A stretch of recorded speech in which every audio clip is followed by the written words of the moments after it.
Assalamualaikum warahmatullahi wabarakatuh.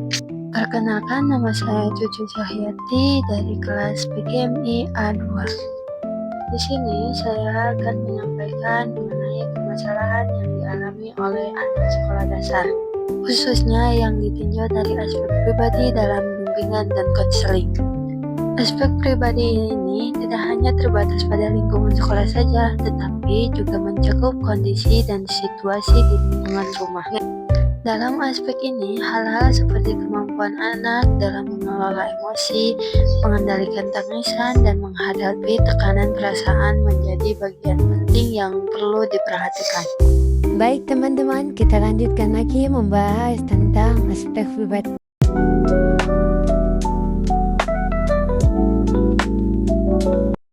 Setiap anak adalah pribadi yang unik. Mereka memiliki cara berpikir, merasakan, dan berperilaku yang berbeda-beda. Di usia sekolah dasar, anak mengalami berbagai perubahan, baik secara fisik, sosial, maupun emosional.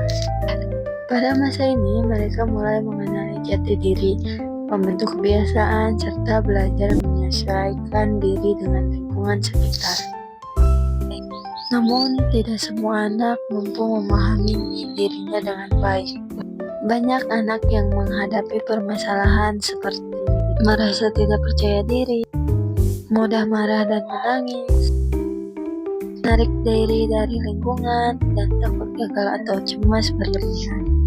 Misalnya, ketika seorang anak selalu diam saat ditanya guru karena takut salah, atau ketika anak merasa sedih terus mengerus karena merasa tidak punya teman.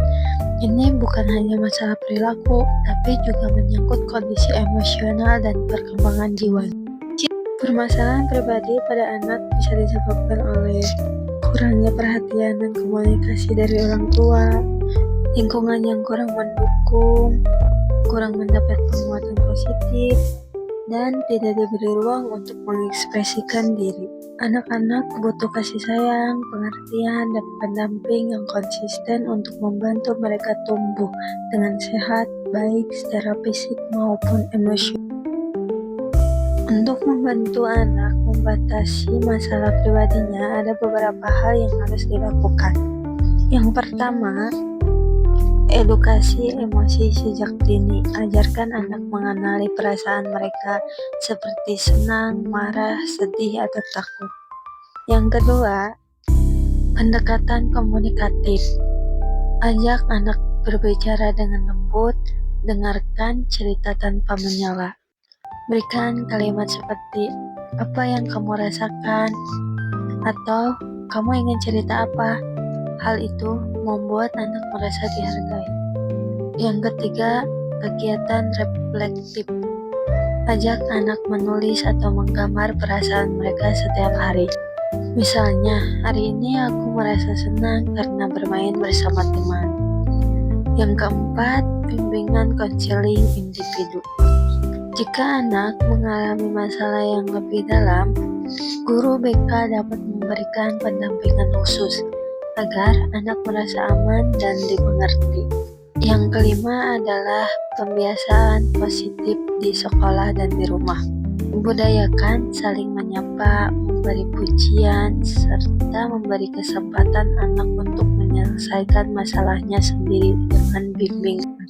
Anak yang mampu mengenali dan mengelola perasaannya akan menjadi pribadi yang lebih tenang, percaya diri, dan siap menghadapi tantangan. Mereka juga akan lebih mudah bersosialisasi, aktif dalam pembelajaran, dan tumbuh menjadi generasi yang tangguh. Permasalahan pribadi pada anak bukanlah hal yang harus disembunyikan. Justru, kita sebagai orang tua, guru, perlu hadir untuk mendampingi dan memberi semangat pada mereka. Mari kita ciptakan lingkungan belajar yang aman, nyaman, dan mendukung perkembangan pribadi anak secara menyeluruh. Sekian penjelasan yang dapat saya sampaikan mengenai edukasi permasalahan anak sekolah dasar melalui aspek pribadi. Wassalamualaikum warahmatullahi wabarakatuh.